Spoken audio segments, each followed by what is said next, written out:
السلام علیکم بچوں، امید کرتی ہوں آپ سب خیریت سے ہوں گے۔ آج ہم جماعت چہارم کی اسلامیات کی کتاب کا سبق نمبر 2 ارکان اسلام پڑھیں گے۔ ارکان اسلام، اس سبق میں ہم ارکان اسلام سیکھیں گے جس میں عقیدہ بھی شامل ہے اور عبادات بھی۔ اسلام ایک سچا دین ہے۔ اسلام ہمیں دنیا اور آخرت کی تمام باتیں بتاتا ہے، دنیا میں زندگی گزارنے کا طریقہ سکھاتا ہے۔ مسلمان ہونے کی حیثیت سے ہم اپنے دین پر عمل کرتے ہیں۔ دین پر عمل کر کے ہی ہم دنیا اور آخرت میں کامیاب ہو سکتے ہیں۔ ارکان اسلام، ارکان رکن کی جمع ہے۔ رکن کے لفظی معنی ستون کے ہیں۔ آپ نے دیکھا ہوگا کہ تمام عمارتیں ستونوں پر کھڑی ہوتی ہیں۔ اس طرح ہمارے دین کی عمارت بھی چند بنیادی باتوں کے ستونوں پر قائم ہے۔ دین اسلام کے ان ستونوں کو ارکان اسلام کہتے ہیں۔ ارکان اسلام 5 ہیں: کلمہ طیبہ، نماز، زکوٰۃ، روزہ، حج۔ لا الہ الا اللہ محمد رسول اللہ، اللہ کے سوا کوئی معبود نہیں، محمد صلی اللہ علیہ وآلہ وسلم اللہ کے رسول ہیں۔ یہ کلمہ ہمارے دین کی بنیاد ہے۔ کلمہ طیبہ کے 2 اجزاء ہیں۔ پہلا جز لا الہ الا اللہ، یعنی اللہ تعالیٰ کے سوا کوئی بھی ہستی عبادت کے لائق نہیں، بندگی اور عبادت صرف اللہ کے لیے ہے۔ اللہ کے سوا کسی کو سجدہ کرنا، کسی کے آگے جھکنا اور کسی بھی طریقے سے حاجتیں طلب کرنا جائز نہیں۔ کلمہ طیبہ کا دوسرا جز محمد رسول اللہ ہے۔ اس جز کا تعلق رسالت سے ہے، جس کا مطلب ہے کہ اگر کوئی حضرت محمد صلی اللہ علیہ وآلہ وسلم کے بتائے ہوئے راستے کی بجائے کسی اور راستے پر عمل کرے گا تو وہ اللہ اور اس کے رسول کی نافرمانی کرے گا۔ لا الہ الا اللہ سے انسان دنیا اور آخرت کی کامیابی پاتا ہے۔ توحید و رسالت ہی ہمارے دین کی اصل بنیادیں ہیں۔ نماز اسلام کا دوسرا رکن ہے۔ نماز کے بارے میں اللہ تعالیٰ قرآن مجید میں فرماتے ہیں، اور نماز قائم کرو اور شرک کرنے والوں میں سے نہ ہو۔ دن رات میں 5 نمازیں فجر، ظہر، عصر، مغرب اور عشاء فرض ہیں۔ نماز ہر آزاد، غلام، امیر، غریب، تندرست، بیمار، مسافر، مقیم، مسلمان مرد اور عورت پر فرض ہے، یہاں تک کہ جنگ کے دوران میں بھی نماز معاف نہیں۔ اور رسول اللہ صلی اللہ علیہ وسلم کے نزدیک نماز کی اہمیت اس حدیث رسول صلی اللہ علیہ وسلم سے واضح ہوتی ہے۔ قیامت کے دن سب سے پہلے جو سوال ہوگا وہ نماز کے بارے میں پوچھا جائے گا۔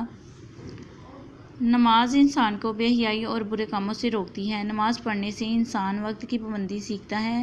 5 وقت مسجد میں نماز پڑھنے سے آپس میں محبت اور دوستی پیدا ہوتی ہے۔ باجماعت نماز پڑھنے کا ثواب اکیلے نماز پڑھنے کی نسبت 27 گنا زیادہ ہے۔ اس لیے کوشش کرنا چاہیے کہ 5 نمازیں مسجد میں باجماعت ادا کی جائیں۔ زکوٰۃ کے معنی پاک کرنے کے ہیں۔ زکوٰۃ کی ادائیگی سے مسلمان کا مال پاک ہو جاتا ہے۔ اللہ تعالیٰ نے قرآن مجید میں نماز کے ساتھ زکوٰۃ کی تلقین بھی فرمائی ہے۔ اللہ تعالیٰ زکوٰۃ ادا کرنے والے سے بہت خوش ہوتا ہے اور زکوٰۃ دینے والے کے مال میں اضافہ فرماتا ہے۔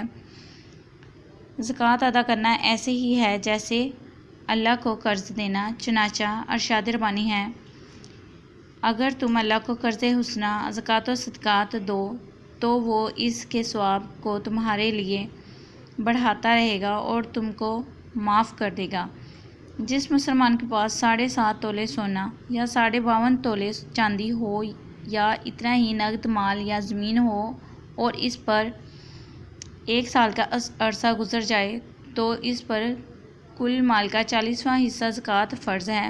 زکوٰۃ غریبوں، بیواؤں، مسکینوں، مفلس لوگوں کا قرض چکانے اور غلاموں اور قیدیوں کو آزاد کرانے میں خرچ کی جاتی ہے۔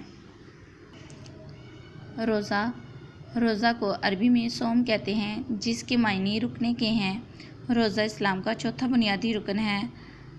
مسلمان طلوع فجر سے لے کر غروب آفتاب تک کھانے پینے سے رک جاتا ہے۔ روزہ ہر بالغ اور صحت مند مرد اور عورت پر فرض ہے۔